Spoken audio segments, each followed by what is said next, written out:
आपण पाहत आहात जनता न्यूज एक्सप्रेस। गेले 3-4 महिने ज्या पद्धतीनं महाराष्ट्रामध्ये आणि त्याचबरोबर खऱ्या अर्थानं पाहायचं तर मुंबईमध्ये भारतीय जनता पक्षाचं विकृत आणि धर्मांधतेचं राजकारण संपूर्ण महाराष्ट्रानं पाहिलं आणि विशेषतः मुंबई महानगरपालिकेच्या निवडणुकीमध्ये त्याची दाहकता प्रचंड मोठ्या प्रमाणामध्ये त्यांना सत्ता मिळाली असेल, परंतु त्याच्या मागे विद्वेषाचं राजकारण निश्चितपणे होतं, याच्यात कोणत्याही तऱ्हेची शंका नाही। निवडणुकीच्या आधी आपण पाहिलं असेल की मुंबईमध्ये बांगलादेशी आणि रोहिंग्याची प्रचंड मोठी संख्या आहे अशा तऱ्हेचा दावा करण्यात आला। याच दाव्याच्या अनुषंगानं मालवणीमध्ये काही लोकांची घरं पाडली गेली आणि याच सभागृहामध्ये त्या संदर्भामध्ये आम्ही जेव्हा पत्रकार परिषद घेतली होती आणि त्या नागरिकांना बोलवलं होतं ज्यांची घरं पाडली, ते सगळे हिंदू आणि दलित समाजाचे निघाले होते।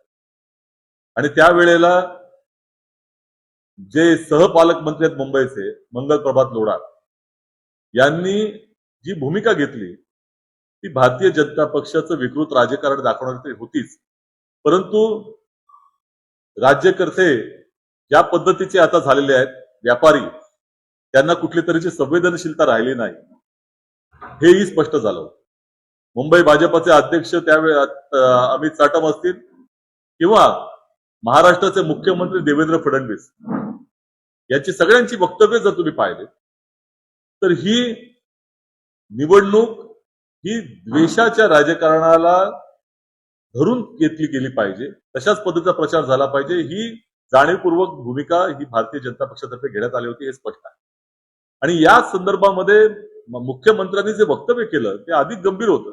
त्यांनी म्हटलं की बांगलादेशींची संख्या ही अभूतपूर्व वाढलेली आहे आणि यांच्या कालावधीमध्ये बांगलादेशींची जी त्या ठिकाणी डिपोर्ट करण्याची जी प्रक्रिया ती इतकी मोठी झालेली आहे की मोठ्या प्रमाणामध्ये बांगलादेशींना आम्ही त्यांच्या देशामध्ये सोडून दिलेला आहे।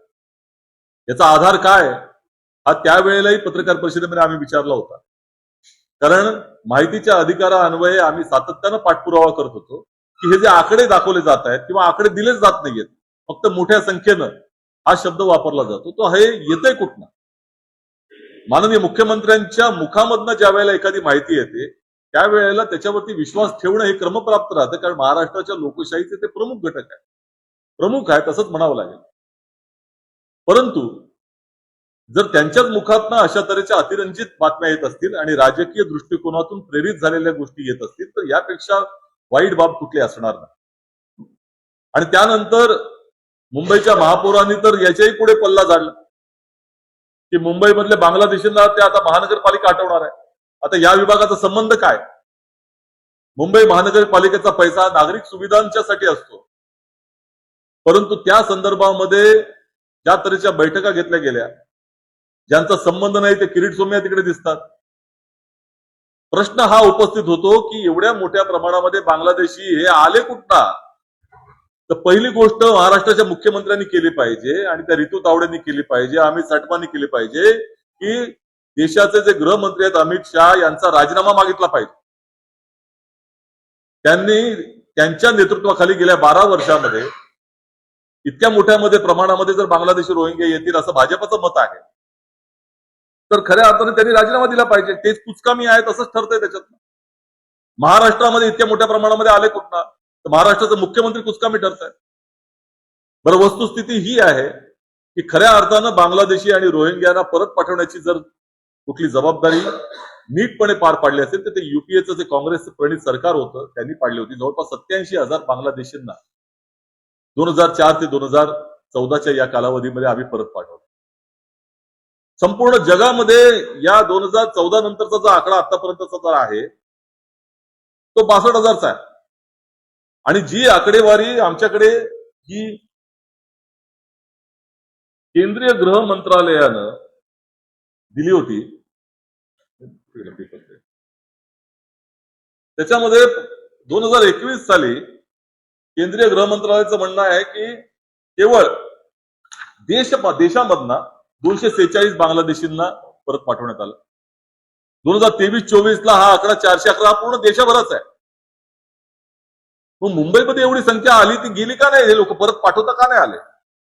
आणि या संदर्भामध्ये सगळ्यात महत्वाची बाब अशी की आम्ही जो माहिती अधिकारामध्ये स्पेसिफिक प्रश्न विचारले होते की गेल्या 3 वर्षामध्ये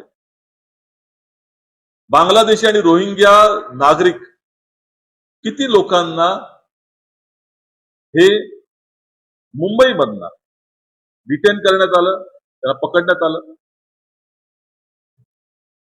अनधिकृतपणे मुंबई शहरामध्ये गेल्या 3 वर्षामध्ये बांगलादेशी आणि रोहिंग्या जे सापडले त्यांचा आकडा किती. दुसरा जो प्रश्न विचारला होता की FRRO ह्याची एक प्रक्रिया पूर्णपणे स्पष्ट असते. पहिला असतो पोलीस तपास, एखाद्या बांगलादेशीच्या संदर्भामध्ये शंका आढळली तर पोलिसांचा तपास होतो. त्यानंतर त्याच्या दस्तऐवजाची मागणी केली जाते, ती दस्तऐवजाची पडताळणी केली जाते त्यांच्या कागदपत्रांची. त्यानंतर FRRO कडे हे प्रकरण सोपवलं जातं. त्या FRROच्या माध्यमातून त्यांची चौकशी होते, त्यांना स्पष्टीकरणाची संधी दिली जाते आणि त्यानंतर हे प्रकरण केंद्रीय गृह मंत्रालयाकडे पाठवलं जातं आणि केंद्रीय गृह मंत्रालय नंतर त्या ठिकाणी इमिग्रेशनच्या माध्यमातून त्यांना रिपोर्ट करण्याची भूमिका घेते. ही एक प्रक्रिया आहे. तर या प्रक्रियेमधनं FRRO कडे मुंबई पोलिसांनी पुढच्या तपासासाठी किती केसेस पाठवल्या, हा पोलीस स्टेशनच्या माध्यमातून प्रत्येक पोलीस स्टेशनमध्ये किती डेटा आहे तो मागितला होता. तिसरा जो प्रश्न होता की बांगलादेशी रोहिंग्या नॅशनल्स जे मुंबईमधनं गेल्या 3 वर्षामध्ये डिपोर्ट केले गेले त्यांची किती संख्या आहे, त्यांचा मासिकवार आकडा किती, आणि ही जी डिपोर्टेशनची जी काही प्रक्रिया आहे परत पाठवण्याची त्याची सगळी माहिती आम्हाला द्या. हे 3 प्रश्न स्पेसिफिक पाठवले होते. ते केंद्रीय गृह मंत्रालयाला पाठवले. केंद्रीय गृह मंत्रालयानं हा जो अर्ज होता 8/12/2025 त्याला 30 डिसेंबर 2025 उत्तर दिलं आणि त्यांनी सांगितलं की त्यातल्या ब्युरो ऑफ इमिग्रेशन कडे आम्ही ते पाठवतो, आमच्याकडे तशा तऱ्हेचा आकडा नाही, is not available with understand CPIO. पहिला उत्तर आलं की आमच्याकडे नाहीये, दुसऱ्या विभागाकडे पाठवतो. नंतर उत्तर आलं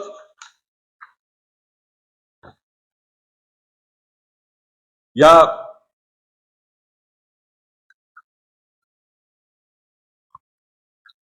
RD मीना यांचं ब्युरो ऑफ इमिग्रेशन कडनं की त्यांच्याकडेही अशा तऱ्हेचा आकडा उपलब्ध नाही, आम्ही दुसऱ्या विभागाला पाठवतो. नंतर तो IB ला गेला, इंटेलिजन्स ब्युरोला गेला. इंटेलिजन्स ब्युरोने म्हटलं की आमच्याकडे डेटा उपलब्ध नाही आणि आम्हाला माहितीच्या अधिकारामध्ये तो उपलब्ध करून देता येणार नाही. यामध्ये केंद्रीय गृह मंत्र्यांनी सांगितलं की अशा तऱ्हेचा डेटा जो आहे तो महाराष्ट्र पोलिसांकडे उपलब्ध असू शकतो, तुम्ही महाराष्ट्र पोलिसांकडे तो अर्ज करावा. त्याच पद्धतीचा अर्ज महाराष्ट्र पोलिसांनी केला. महाराष्ट्र पोलिसांच्या मुंबई पोलिसांच्याकडे याच पद्धतीनं तुम्ही जर पाहिलं तर जनमाहिती अधिकारी तथा सहाय्यक पोलीस आयुक्त विशेष त्यांनी दुसऱ्या विभागाकडे पाठवला. दुसऱ्या विभागाकडनं तिसऱ्या विभागाकडे गेला. तिसऱ्या विभागाकडनं आमच्याकडे उत्तर आलं की आम्हाला ती माहिती देता येत नाही. एवढी मोठी माहिती मी मुंबईचा नागरिक म्हणून अत्यंत वेदनेनं ज्या पद्धतीनं मुख्यमंत्र्यांनी वक्तव्य केलं की इतक्या मोठ्या प्रमाणामध्ये मुंबईमध्ये बांगलादेशी रोहिंग्याची घुसखोरी झालेली आहे, त्यातनं तर मुंबईकरांच्या सुरक्षेचा प्रश्न निर्माण झालेला आहे.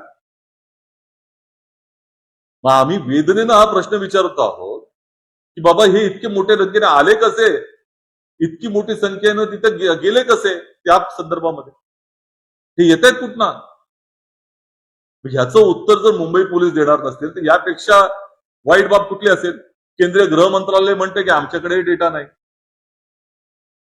अशाच तऱ्हेनं लव जिहाद या प्रकरणामध्ये देश पातळीवरती गेले 12 वर्ष जो बोंबाबोंब चाललेली आहे भारतीय जनता पक्ष, RSS आणि संघ परिवाराकडे, केंद्रीय गृह मंत्रालयानं लोकसभेमध्ये उत्तर दिलेलं आहे की लव जिहाद म्हणजे काय हे त्यांना माहिती नाही आणि लव जिहादची एकही घटना अशा तऱ्हेची त्या ठिकाणी गुन्ह्यामध्ये परिवर्तित झालेली नाही किंवा गुन्हा तशा तऱ्हेचा रजिस्टर झाला आणि त्यांच्याकडे आकडेवारी नाही.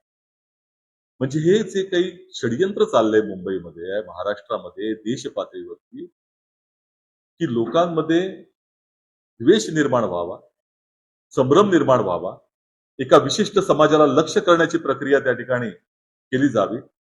समाजामध्ये ध्रुवीकरणाचा अजेंडा राबवला जावा आणि मतांचं त्याच्यावरती राजकारण केलं जावं. यापेक्षा वाईट बाबती कुठली असणार? देशाच्या एकतेला प्रचंड मोठ्या प्रमाणामध्ये हानी पोहोचवणारा जर कुठला पक्ष असेल तो भारतीय जनता पक्ष आहे आणि संघ परिवार. हे आता स्पष्ट होतं. आजही मुख्यमंत्र्यांकडे आम्ही मागणी करतो. तुमच्याच एका अनधिकृतपणे मुंबई पोलीस आयुक्तांनी पालकमंत्र्यांच्या एका बैठकीमध्ये डीपीडीसीच्या बैठकीमध्ये सांगितलं की गेल्या 5 वर्षामध्ये केवळ 662 वाहनगतीशी आम्हाला सापडले. त्याची डिपोर्टेशन किती झालं हे माहिती नाहीये. 5 वर्षामध्ये 2020 ते 2025 असा आकडा अनधिकृतपणे आलाय. तुम्ही म्हणता मोठ्या प्रमाणामध्ये आहे. हा आकडा तात्काळ जाहीर करावा मुंबईकरांच्या हितासाठी. त्या ऋतू तावडे तर त्याच्याही पुढे जात आहेत मेयर आणि म्हणतायत की मोठ्या प्रमाणामध्ये फेरीवाले झालेत बांगलादेशी. जो दाखला आहे जन्म प्रमाणपत्राचा तो त्याचं रॅकेट आहे. मग हे किती अधिकाऱ्यांवरती तुम्ही कारवाई केलीत मुंबई महानगरपालिकेच्या? ते किरीट सोम्या जात आहेत त्या संपूर्ण मानखुर्द बिनखुर्द परिसरामध्ये किती लोकांवर कारवाई केली? किती लोकांना त्या ठिकाणी नोकरीवरनं काढलं? हे तर आलं पाहिजे ना लोकांसमोर. का तुम्ही म्हणाल तेच आम्ही त्या ठिकाणी ऐकायचं? हे अत्यंत भयानक अशा तऱ्हेचं षडयंत्र आहे.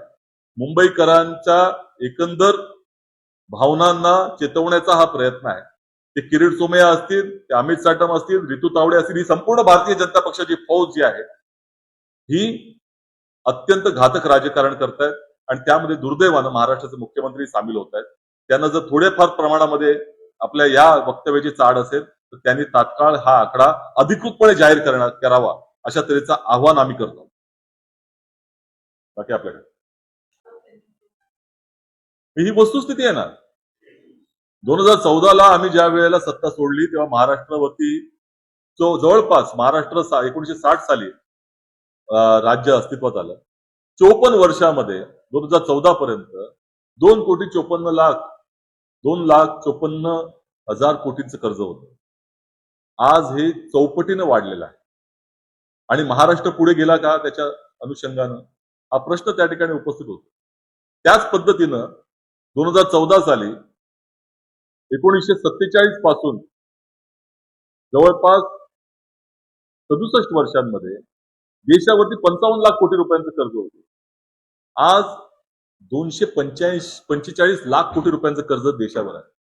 त्यामुळे मोदी आणि फडणवीस यांच्या डबल इंजिननं संपूर्ण राज्य आणि देशाचं प्रचंड मोठं नुकसान केलंय. कर्जाचा भार प्रचंड मोठा प्रमाणामध्ये वाढवलेला आहे आणि दुसरीकडे आर्थिक विषमता ही देखील मोठ्या प्रमाणामध्ये वाढलेली आहे.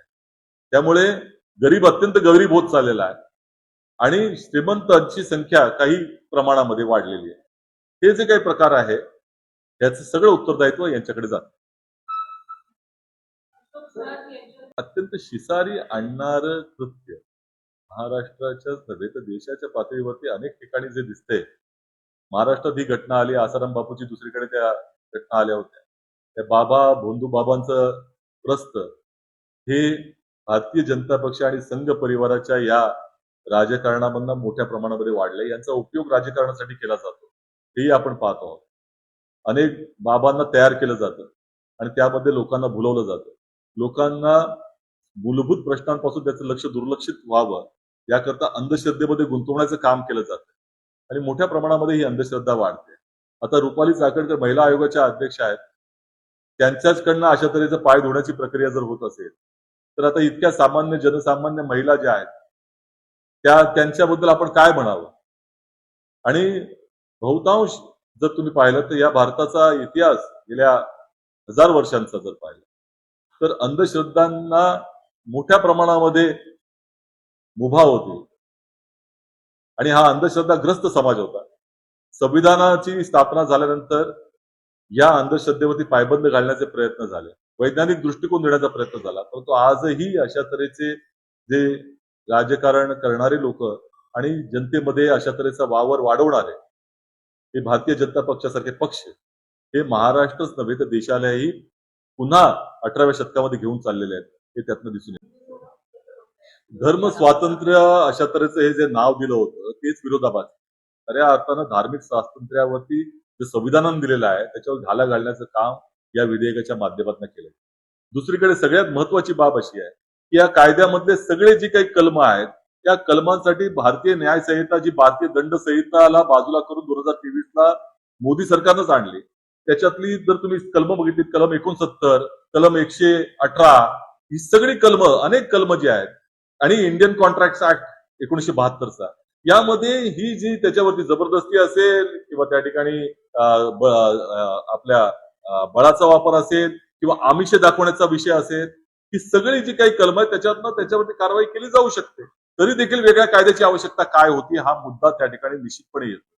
आज जर तुम्ही पाहिलं तर लग्न हे करण्याचं स्वप्न दाखवून किंवा त्या ठिकाणी तशा तऱ्हेचा आमिष देऊन जो काही अत्याचार केला जातो त्याच्यावरती भारतीय न्याय संहिता 2023 जी आहे त्याच्यावरती त्या ठिकाणी कारवाई करता येते. त्यामुळे सगळे जे काही त्याच्यामध्ये जे गुन्हे दाखवलेले आहेत त्यावरती कारवाई करण्याची मुभा ही त्या आपल्या आत्या असलेल्या कायद्यांमध्ये अस्तित्वात आहे.